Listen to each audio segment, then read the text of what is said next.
नमस्कार दोस्तों, आशा करते हैं अच्छे होंगे, स्वस्थ होंगे।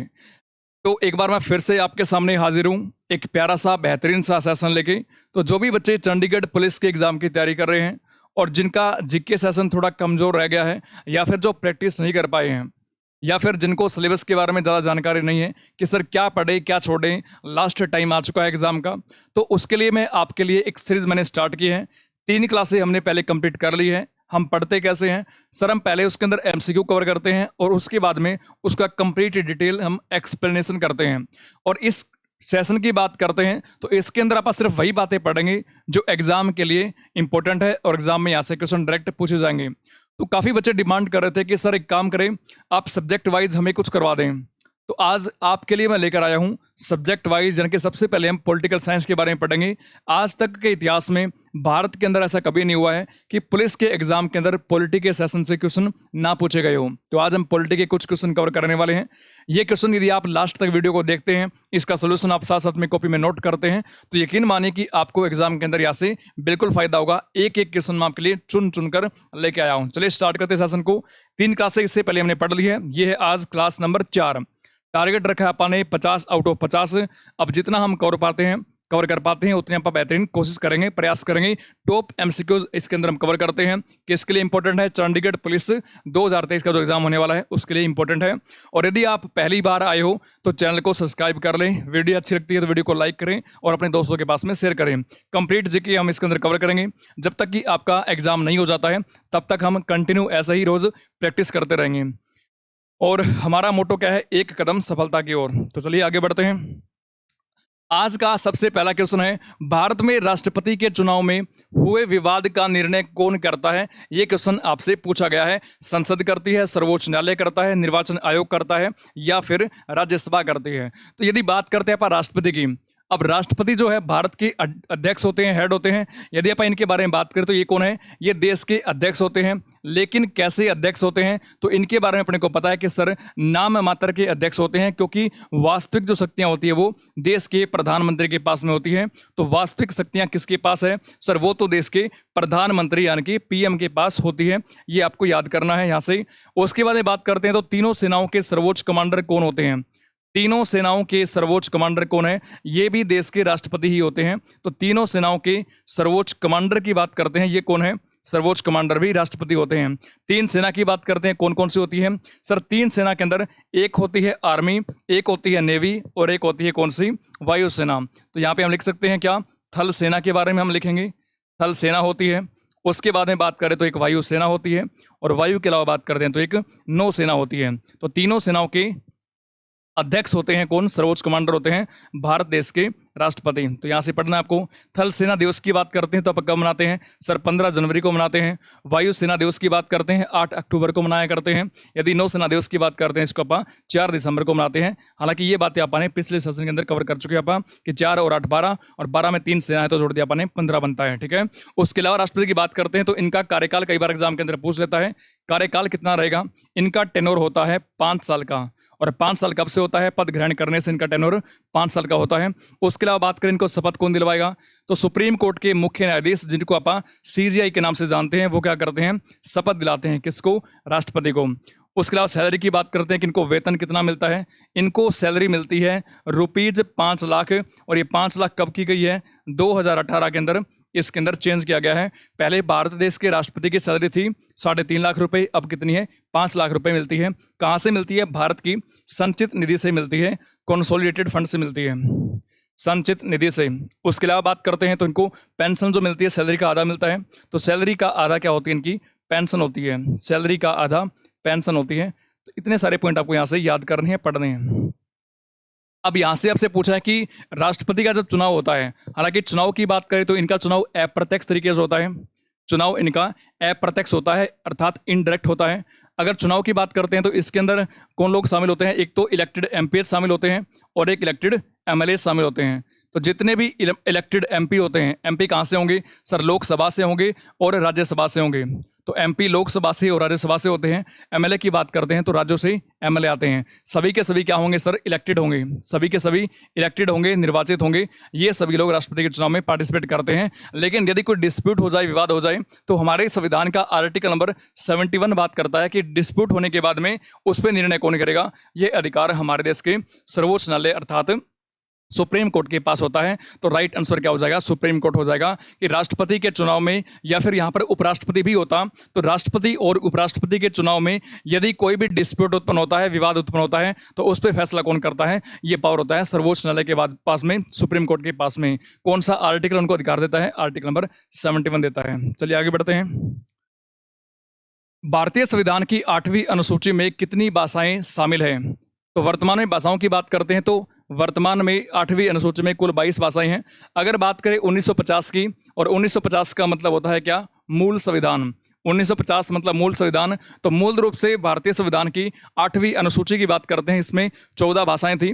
अगर वर्तमान की बात करते तो हमने पढ़ लिया है कि वर्तमान में कितनी भाषाएं हैं। आपसे पूछा क्या है? आपसे पूछा है कितनी भाषाएं हैं, अभी के लिए बात कर रहा है। तो इसमें वर्तमान में 22 भाषा शामिल है, 72 लैंग्वेजेस शामिल हैं। अब कितनी भाषाएं जोड़ी गई है आपको पता है कि सर अगर पहले 14 थी तो आज 8 जोड़ी गई है। 14 और 8 22 होते हैं। तो यहाँ से हम याद कर सकते हैं कि भारतीय संविधान की 8वीं अनुसूची में 8 भाषाओं को जोड़ा गया है। तो पहले कितनी थी सर? 14 थी, 8 को जोड़ा गया है, तो 22 वर्तमान में क्या है? भाषाएं हैं 8वीं अनुसूची में। उसके अलावा बात करते हैं तो 8 भाषाएं कैसे कैसे जोड़ी गई है। इसके लिए करने पड़े 3 संशोधन। कौन कौन सा? एक तो करना पड़ा 21वां, एक करना पड़ा 71वां, और यदि अपन 21 और 71 को जोड़ देते हैं, ऐड करते हैं, तो अपने सामने आता है क्या? 92 आता है, अर्थात 92 आता है। 21वां संशोधन होता है 1967 में, 71वां होता है 1992 में, और 92वां होता है 2003 के अंदर। तो आपको याद कैसे करना है कि सर 21, 71, 92, 21 और 71 को आप ऐड करेंगे, इसको जोड़ेंगे आप, तो 92 यानी कि 92 ही बैठता है। 3 संशोधनों के माध्यम से 8 भाषाओं को जोड़ा गया है। सबसे पहले बात करते हैं तो 21वें के माध्यम से सिंधी भाषा को जोड़ा गया, 71 के माध्यम से नमक भाषा को जोड़ा गया। और नमक भाषा की बात करते हैं तो न से बनेगा क्या? नेपाली। न से क्या बनेगा? नेपाली बनेगा। मैं से क्या बनेगा? मणिपुरी बनेगा। मैं से मणिपुरी बनेगा। और क्या से क्या बनेगा? कोंकणी बन जाएगा। तो इन 3 भाषाओं को यहाँ पर जोड़ा गया था, कोंकणी। उसके अलावा बात करते हैं तो 92 के माध्यम से 4 भाषाएं जोड़ी गई। इसकी ट्रिक क्या याद करने की?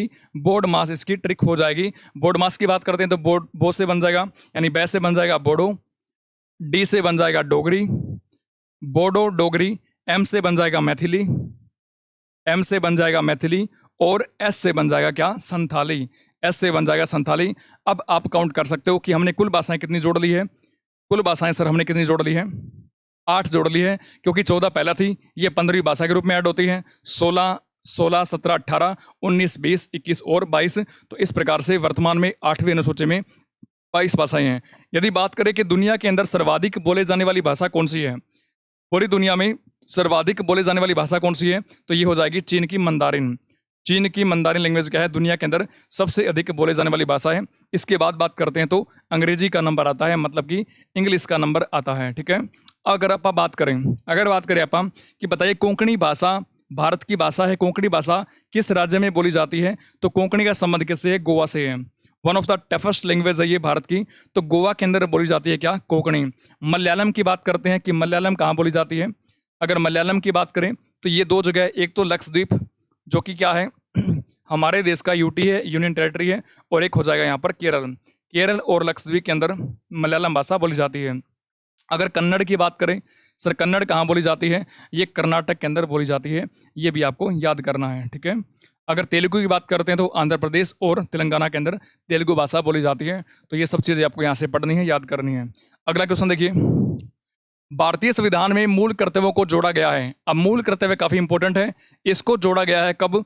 वर्तमान में बात करते हैं तो मौलिक कर्तव्य का जिक्र संविधान के भाग नंबर 4A के अंदर है। अगर मैं आर्टिकल की बात करूं, अनुच्छेद की बात करता हूं, तो वो जाएगा 51A। अब आर्टिकल नंबर 51A और भाग नंबर 4A इसको जोड़ा गया था 42वें संशोधन के माध्यम से, जो कि होता है 1976 में, 1976 में। यदि आपसे पूछे 42वां संशोधन किस समिति की सिफारिश के आधार पर होता है, तो 42वां संशोधन हुआ था सरदार सवर्ण सिंह समिति की सिफारिश पर। सरदार सवर्ण सिंह समिति की सिफारिश के आधार पर क्या होता है? समिति की सिफारिश के आधार पर 42वां संशोधन होता है। उसके बाद आपसे पूछेगा कि 42वें संशोधन यानी कि किस संशोधन को लघु संविधान कहा जाता है। तो 42वें संशोधन को ही लघु संविधान की संज्ञा दी जाती है, यानी कि मिनी कॉन्स्टिट्यूशन, छोटा संविधान कहा जाता है।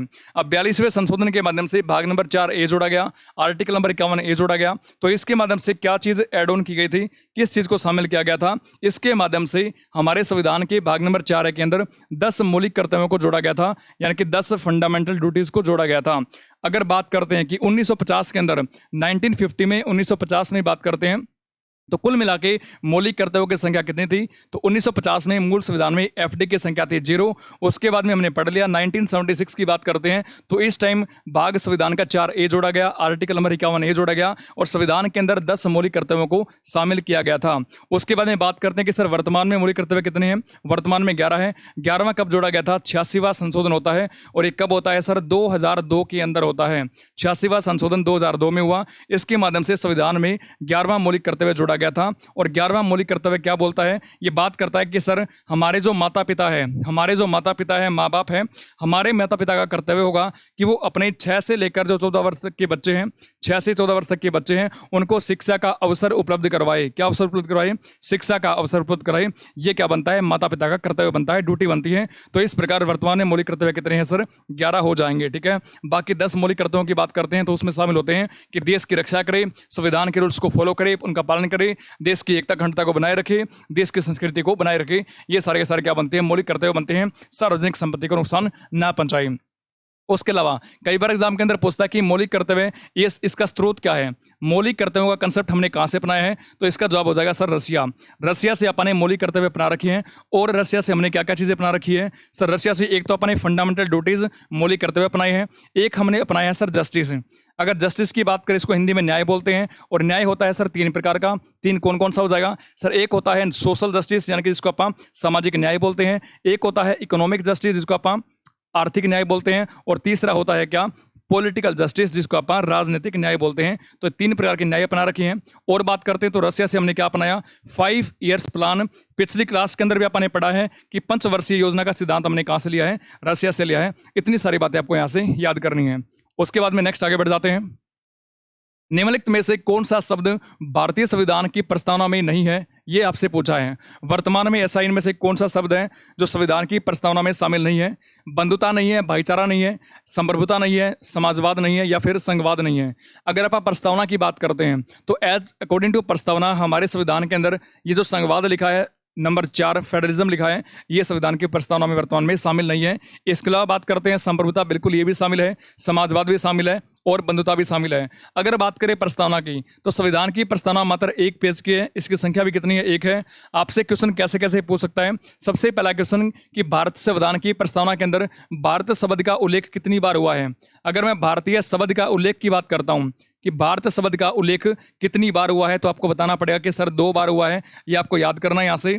उसके बाद आपसे पूछे कि डेफिनेशन क्या बनती है, तो संविधान की कुंजी कह सकते हैं आप, संविधान की हम कुंजी कह सकते हैं, संविधान की हम आत्मा कह सकते हैं, और उसके अलावा बात करते हैं तो क्या कहेंगे? संविधान का सार भी कह सकते हैं। तो संविधान की कुंजी, संविधान का सार, संविधान की आत्मा क्या है, ये भी प्रस्तावना हो जाएगी। लेकिन एक चीज़ यहाँ पर आपको नोट करके लिखनी है। नोट करके आपको क्या लिखना है कि एक व्यक्ति है जिनका नाम है डॉक्टर B.R. अम्बेडकर।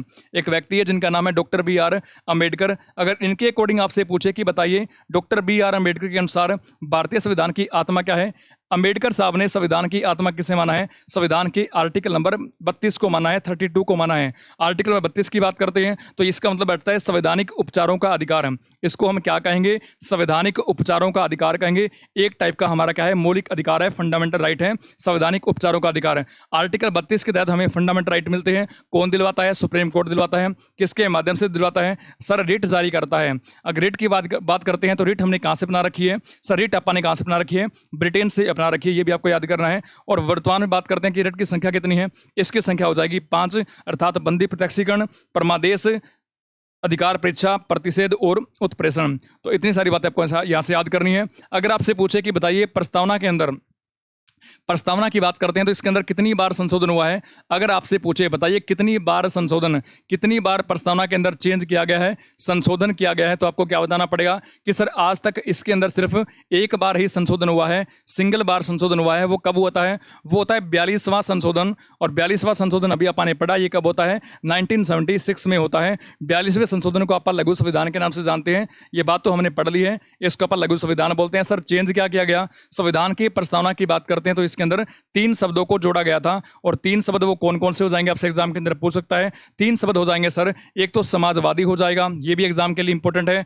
दूसरा हो जाएगा सर पंथ निरपेक्षता, ये भी एग्जाम के लिए इंपॉर्टेंट है। और पंथ निरपेक्षता के अलावा बात करते हैं अपन तो एक हो जाएगा क्या? अखंडता, एकता और अखंडता, ये भी एग्जाम के हिसाब से काफी इंपॉर्टेंट है। तो 3 शब्दों को जोड़ा गया है। उसके अलावा आपसे और क्या पूछेगा कि बताइए प्रस्तावना जो है, इस प्रस्तावना का स्रोत क्या है? प्रस्तावना का कंसेप्ट हमने कहां से अपना रखा है? स्रोत हो जाएगा क्या इसका? यूएस से हो जाएगा, यानी कि अमेरिका हो जाएगा। अगर पूछे आपसे भाषा का स्रोत क्या है, लैंग्वेज ऑफ प्रेम्बल आपसे पूछे तो उसका कंसेप्ट क्या हो जाएगा? ऑस्ट्रेलिया हो जाएगा, ये भी आपको याद करना है। यदि आपसे पूछे कि बताइए बेस क्या है, प्रस्तावना का आधार क्या है, बेस क्या है, तो बेस आपको बताना पड़ेगा। ये उद्देश्य प्रस्ताव होता है। उद्देश्य प्रस्ताव काफी इंपॉर्टेंट है, एग्जाम के अंदर काफी बार पूछता है। उद्देश्य प्रस्ताव क्या रहेगा? बेस बनता है किसका? प्रस्तावना का। अब उद्देश्य प्रस्ताव की बात करते हैं तो इसको किसने पेश किया था? इसको पेश किया गया था पंडित नेहरू के द्वारा, यानी कि पंडित जवाहरलाल नेहरू के द्वारा उद्देश्य प्रस्ताव को पेश किया गया था। कहाँ पेश किया गया था? संविधान सभा के अंदर पेश किया गया था। उद्देश्य प्रस्ताव को कब पेश किया गया था? इसको पेश किया गया था 13 दिसंबर सन 1946 को। और ये पास कब होता है? ये तो पास कब होता है? ये पारित होता है सर 22 जनवरी 1947 को। 22 जनवरी 1947 को उद्देश्य प्रस्ताव पास होता है। इतनी सारी बातें आपको यहाँ से पढ़नी है, याद करनी है। अगला क्वेश्चन देखिए, भारत के संविधान निर्माताओं ने निम्न में से कौन सा लक्षण अमेरिका के न्यायाधीशों से ग्रहण किया है? एक्चुअली में यहां पर अपन न्यायाधीश लिखिए, उससे अच्छा आप लिख सकते हैं न्यायाधीश के स्थान पर आप लिखेंगे क्या? हम सर लिख सकते हैं यहां पर संविधान, कि अमेरिका के संविधान से हमने कौन कौन सा यहां से कंसेप्ट ग्रहण किए हैं, प्राप्त किए हैं, उनके बारे में अपने को बात करनी है। तो इसके अंदर बात करते हैं, ऑप्शन क्या है? न्यायिक समीक्षा है, मौलिक अधिकार है, सर्वोच्च न्यायालय के न्यायाधीशों को पद से हटाने की प्रक्रिया है, या फिर उपरोक्त सभी है। तो खैर इस क्वेश्चन का तो सही उत्तर है वो तो जाएगा ऑप्शन नंबर डी, यानी कि उपरोक्त सभी। अब बात करते हैं आप यूएसए की, कि यूएसए से हमें कौन कौन सी बातें अपना रखी है। अमेरिका से आपने एक तो अपनाया प्रस्तावना को, अभी थोड़ी देर पहले आपने पढ़ा, प्रस्तावना को भी अपनाया आपने। उसके अलावा बात करते हैं ऑप्शन नंबर ए, न्यायिक समीक्षा, जिसको आप इंग्लिश में जुडिशियल रिव्यू के नाम से जानते हैं, यानी कि जांच करना। अब सुप्रीम कोर्ट जो हमारा होता है उसके पास में पावर होती है जुडिशियल रिव्यू, जिसको आप बोलते हैं जुडिशियल रिव्यू। तो सुप्रीम कोर्ट के पास पावर होती है किसकी? जांच करने की। उसके अलावा बात करते हैं मौलिक अधिकार, बिल्कुल फंडामेंटल राइट, मौलिक अधिकारों की बात करते हैं। संविधान के इसको आप भाग नंबर 3 के अंदर पढ़ते हैं। संबंधित किससे है ये? इसमें आर्टिकल्स की बात करते हैं, 12 से आप 35 पढ़ते हैं। और वर्तमान में यदि बात करते हैं कि मौलिक अधिकार कितने हैं, तो उनकी संख्या क्या हो जाएगी? 6 संख्या उनकी हो जाएगी। ऐसे 2 आर्टिकल है मौलिक अधिकार में, आर्टिकल नंबर 20 और 21 जो कभी सस्पेंड नहीं होते हैं। उसके अलावा बात करें आप तो 5 ऐसे आर्टिकल जो सिर्फ भारतीयों को मिलते हैं। कौन कौन से? एक है आर्टिकल नंबर 15, एक आर्टिकल नंबर 16, एक 19 है, एक 29 है, और एक क्या हो जाएगा? 30 हो जाएगा। ठीक है, इतनी सारी बातें आपको यहाँ से याद करनी है, पढ़नी है। उसके अलावा सर्वोच्च न्यायालय के न्यायाधीशों को पद से हटाने की प्रक्रिया, ये भी आपने यूएसए से अपना रखी है। सुप्रीम कोर्ट और हाई कोर्ट के जजों की यहाँ पर बात की जा रही है, न्यायाधीशों की यहाँ पर बात की जा रही है। इनको कैसे पद से हटाया जाएगा और कैसे हटाते हैं इनको? पार्लियामेंट के द्वारा बिल पास करके, विशेष बहुमत से बिल पास करके इनको अपने पद से हटाया जा सकता है। ठीक है, उसके अलावा बात करते हैं तो उपराष्ट्रपति का पद भी आपने यहीं से बनाया है। उपराष्ट्रपति का पद भी आपने यहीं से अपना रखा है। एक कंसेप्ट आपको पढ़ना है PIL के बारे में, अर्थात पब्लिक इंटरेस्ट लिटिगेशन, जिसको हिंदी में जनहित याचिका कहा जाता है। जनहित याचिका ये भी आपने यहां से अपना रखा है। ठीक है, चलिए आगे बढ़ जाते हैं। राज्यसभा द्वारा लोकसभा को धन विधेयक कितने समय में लौटा देना चाहिए? ये आपसे पूछा है। 1 महीना, 3 महीने, 14 दिन, या फिर 6 महीने। यदि आप धन विधेयक की बात करते हैं तो इसकी प्रक्रिया दे रखी है संविधान के आर्टिकल नंबर 109 में। यदि बात करें धन विधेयक की परिभाषा कहाँ पर है, तो इसकी जो डेफिनेशन है, परिभाषा है, वो है आर्टिकल नंबर 110 के अंदर।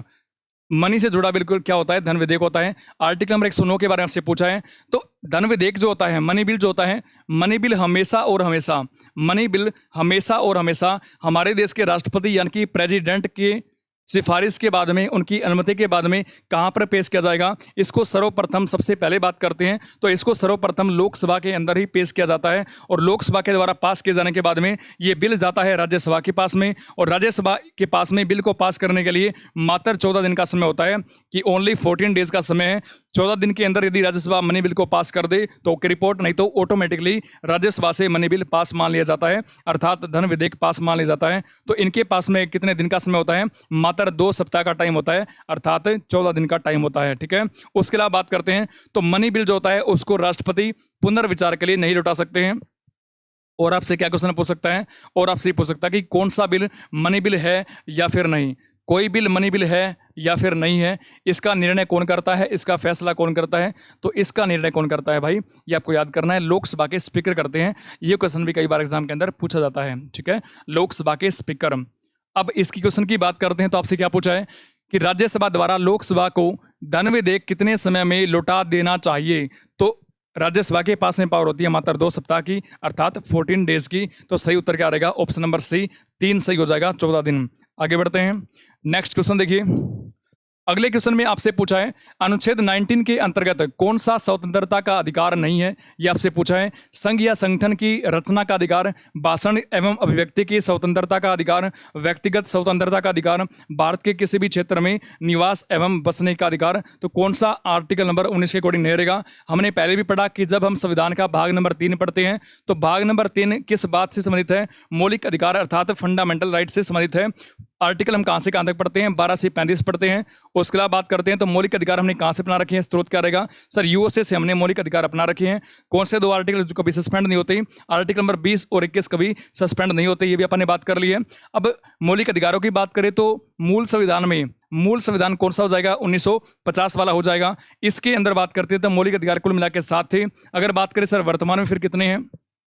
वर्तमान यानी कि 2023 में मौलिक अधिकारों की संख्या कितनी है? 6 हो जाएगी। यानी कि एक अधिकार यहां से कम हो जाता है। एक अधिकार कौन सा कम होता है? सर संपत्ति का अधिकार यहां से कम हो जाता है। संपत्ति का अधिकार पहले कहां पर था? सर संपत्ति का अधिकार पहले मौलिक अधिकार था। और आर्टिकल नंबर 12 से 35 पढ़ते हैं तो संपत्ति का अधिकार पहले था आर्टिकल नंबर 19 क्लोज फर्स्ट सब क्लोज एफ के अंदर, और आर्टिकल नंबर 31 के अंदर मौलिक अधिकार था संपत्ति का अधिकार। लेकिन वर्तमान में इसको यहाँ से समाप्त कर दिया गया है, यानी कि अर्थात यहाँ से इनको हटा दिया गया है। तो वर्तमान में संपत्ति का अधिकार कहाँ पर है? सर वर्तमान में भी संपत्ति का अधिकार है हमारे संविधान के अंदर, लेकिन कहाँ पर मिलता है? संपत्ति का अधिकार हमें मिलता है संविधान के भाग नंबर 12 के अंदर। और भाग नंबर 12 के आर्टिकल आपसे पूछे तो 300A आर्टिकल के अंदर अपने को संपत्ति का अधिकार मिलता है। वर्तमान में संपत्ति का अधिकार क्या है? तो ये एक टाइप का कानूनी अधिकार बना दिया गया है। कानूनी के साथ साथ में संविधान के अंदर इस अधिकार का उल्लेख है, तो इसका पास संवैधानिक अधिकार भी कहेंगे, संवैधानिक अधिकार भी ये कहा जाएगा। उसके अलावा वर्तमान में 6 मौलिक अधिकार है, उसमें से पहला आता है आर्टिकल नंबर 14 to 18।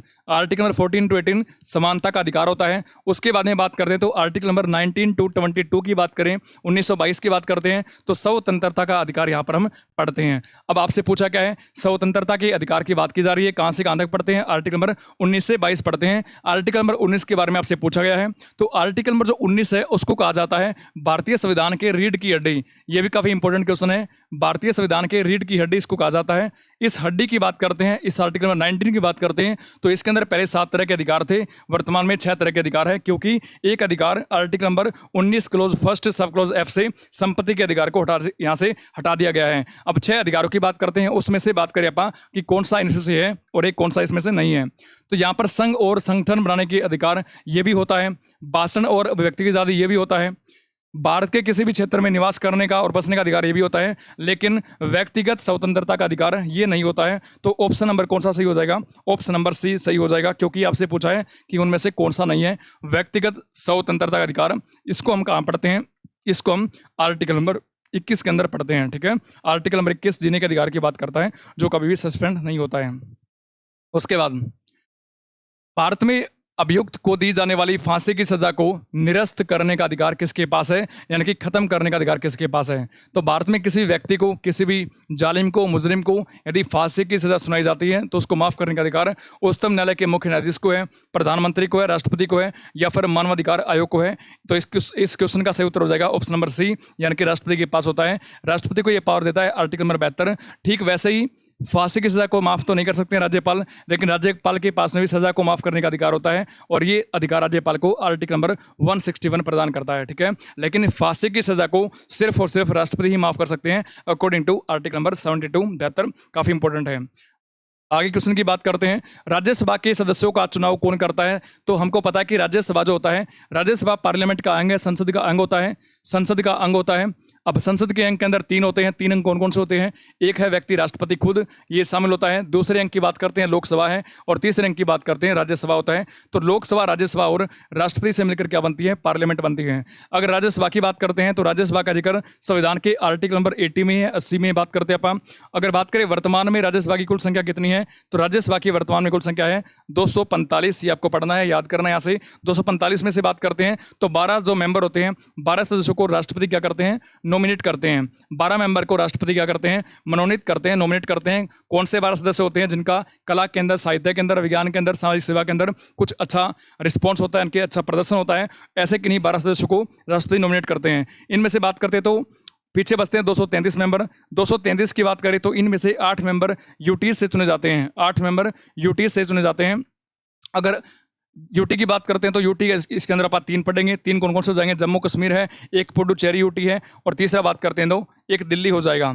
दिल्ली हो जाएगा। अब कैसे कैसे चुने जाएंगे? जम्मू और कश्मीर से 4 होते हैं, दिल्ली से 3 होते हैं, और पुडुचेरी से यहाँ से एक व्यक्ति चुना जाता है। पीछे बचते हैं 225। 225 मेंबर कहाँ से चुने जाएंगे? ये राज्यों से चुने जाते हैं। सबसे अधिक सीटें कहाँ की है? यूपी की है, 31 सीटें। तो ये भी आपको यहाँ से याद करना है, पढ़ना है। अब राज्यसभा के मेंबर्स की बात करते हैं तो मेंबर का जो चुनाव होता है वो कौन करता है? राज्यों की विधानसभाओं के सदस्य करते हैं। कौन करता है? राज्यों की विधानसभाओं के सदस्य करते हैं, अर्थात एमएलए होते हैं राज्यों के अंदर, वो चुनाव करते हैं। ठीक है, ये आपको यहाँ से याद करना है। अगर बात करें राज्यसभा का टेन्योर कितना है, राज्यसभा का कार्यकाल टेन्योर कितना है, तो कोई कार्यकाल नहीं होता है। कोई कार्यकाल निश्चित नहीं है, कोई कार्यकाल नहीं होता है राज्यसभा का। अगर आपसे पूछे बताइए कि राज्यसभा के सदस्यों का कार्यकाल कितना होता है, राज्यसभा के सदस्यों का कार्यकाल कितना होता है, तो ये आपको याद करना पड़ेगा। ये होता है कितना? 6 वर्ष का होता है। इंपॉर्टेंट है, एग्जाम के अंदर ऐसे क्वेश्चन पूछ सकता है। यदि आपसे पूछे राज्यसभा के सभापति का कार्यकाल कितना होता है, राज्यसभा के सभापति का कार्यकाल कितना होता है, तो राज्यसभा के सभापति होते हैं भारत के उपराष्ट्रपति, और उपराष्ट्रपति का कार्यकाल होता है 5 साल का। तो यहाँ पे लिखेंगे आप 5 वर्ष। ये भी काफ़ी इंपॉर्टेंट है। अगर बात करते हैं कि राज्यसभा का नेचर कैसा है, तो एक प्रकार का स्थायी सदन होता है। स्थायी सदन होता है, यह भी आपको याद करना है। स्थायी है तो मतलब कोई कार्यकाल नहीं होता है। इसके 1/3 जो सदस्य होते हैं वो प्रत्येक 2 वर्ष के बाद में रिटायरमेंट होते हैं, और उतने ही सदस्यों का दोबारा से चुनाव करवा लिया जाता है। ये भी बातें इंपॉर्टेंट है, यहाँ से आपको याद करनी है। आगे नेक्स्ट देखिए, पंचशील निम्न देशों के बीच का समझौता है। भारत और नेपाल का है, भारत और पाकिस्तान का है, भारत और चीन का है, भारत और श्रीलंका का है। तो पंचशील समझौते की बात करते हैं। इसके अंदर 5 सिद्धांत थे कि हम कभी लड़ेंगे नहीं, हम प्यार मोहब्बत से बातें करेंगे, हम हमेशा क्या करेंगे? व्यापार करते रहेंगे। तो यहाँ पर 5 सिद्धांत दिए गए थे। हिंदी चीनी भाई भाई का नारा भी यहाँ पर दिया गया था। तो भारत और चीन के बीच का समझौता है पंचशील समझौता। ये भारत के प्रधानमंत्री नेहरू और जो बात करते हैं आप चाइना के जो राष्ट्रपति थे उस टाइम पर, उनके बीच में एक समझौता किया गया था कि हम आपस में कभी लड़ेंगे नहीं, हम मित्रता बना के रखेंगे। हिंदी चीनी भाई भाई है। परंतु बात करते हैं कि उसके बाद में 1962 में 1962 में क्या होता है? भारत और चाइना का युद्ध होता है। भारत और चाइना का युद्ध होता है, और भारत के अंदर पहली बार क्या लगती है?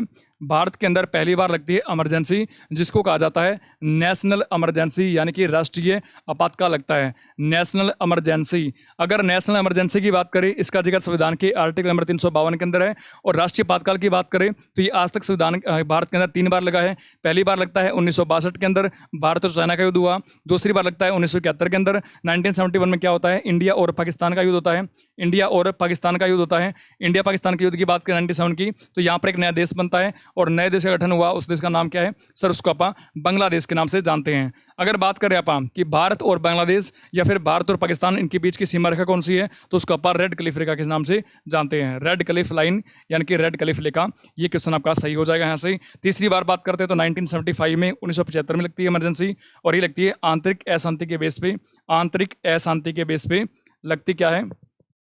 भारत के अंदर आपातकाल की घोषणा की जाती है इंदिरा गांधी के टाइम पर। उस टाइम पर देश के अंदर क्या था? आपातकाल चल रहा था। ठीक है, तो आंतरिक अशांति के बेस पर। अब उसके बाद बात करते हैं कि बेस कितने बनते हैं। नेशनल इमरजेंसी के बेस बनते हैं 3। कौन कौन से बन जाएंगे? एक बेस है वार, यानी कि युद्ध, युद्ध के टाइम लग सकती है। एक बेस है कौन सा? एक्सटर्नल अटैक, यानी कि बाह्य आक्रमण, एक्सटर्नल अटैक, बाह्य आक्रमण हो जाएगा। और तीसरा बात करते हैं तो अपन आर्म्ड रेबेलियन। तो ये 3 बेस बनते हैं। 3 बेस बनते हैं जिसके बेस पर भारत के अंदर राष्ट्रीय आपातकाल लगाया जा सकता है। अगले क्वेश्चन की बात करते हैं। संविधान में कितने वर्ष तक के बच्चों के लिए निःशुल्क एवं अनिवार्य शिक्षा की व्यवस्था की गई है? तो कितने से कितने आयु के बच्चे हो जाएंगे? तो इसके अंदर राइट आंसर क्या रहेगा? 6 से लेके 14 वर्ष तक के बच्चे हो जाएंगे। ये इससे संबंधित जो आर्टिकल संविधान का वो है article number 21A। Article number 21A की बात करते हैं, इसको कब जोड़ा गया था? सर इसको 86वें संशोधन के माध्यम से जोड़ा गया था, जो कि 2002 के अंदर हुआ था। 86वां संशोधन है। 21वें संविधान के अंदर आर्टिकल नंबर 21A को जोड़ा गया। इसमें क्या बोला है कि 6 से लेकर जो 14 वर्ष तक के बच्चे होंगे उनको निःशुल्क और अनिवार्य शिक्षा का अवसर उपलब्ध करवाया जाएगा, इनकी प्रदान की जाएगी। ये हमारा क्या बैठता है? एक टाइप का मौलिक अधिकार यानी कि फंडामेंटल राइट बैठता है। ये भी क्वेश्चन इंपॉर्टेंट आपको यहाँ से याद करना है, पढ़ना है। उसके बाद बात करें लोकतांत्रिक सरकार के 3 अंग कौन से हैं? अब आपसे सरकार के 3 अंग पूछें या फिर आपसे पूछ सकता है कि शासन के 3 अंग कौन कौन से होते हैं? तो शासन के 3 अंग कार्यपालिका, विधायिका और न्यायपालिका होती है। कार्यपालिका, विधायिका और न्यायपालिका होती है। अगर आप इनकी बात करें ये कैसे कैसे होती है, तो अगर आप कार्यपालिका की बात करें तो कार्यपालिका का मतलब होता है सरकार से, इसको इंग्लिश में एग्जीक्यूटिव कहा जाता है। कार्यपालिका मतलब हम सरकार की बात कर रहे हैं, तो सरकार जो हमारी होती है, कार्यपालिका इज इक्वल टू सरकार की हम बात कर रहे हैं। इसके अंदर कौन कौन शामिल होगा? सारे के सारे सरकारी कर्मचारी शामिल होंगे। अगर आप केंद्र की बात करते हैं, इसके अंदर पार्लियामेंट यानी कि संसद शामिल होगी। उसके अलावा बात करते हैं आप, इसके अंदर राष्ट्रपति भी शामिल होते हैं, इसके अंदर उपराष्ट्रपति भी शामिल होते हैं, उपराष्ट्रपति भी शामिल होते हैं। इसकी बात करते हैं, इसके अंदर महान्यायवादी भी शामिल होते हैं। तो इन सभी से मिलकर क्या बनती है? कार्यपालिका बनती है। सभी सरकारी कर्मचारी, संसद, पार्लियामेंट, लोकसभा, राज्यसभा, राष्ट्रपति, उपराष्ट्रपति और महान्यायवादी, इनसे मिलकर बनती है क्या? कार्यपालिका बनती है। कार्यपालिका काम क्या करती है? नीति का निर्माण करना और कानूनों को लागू करना, ये काम होता है।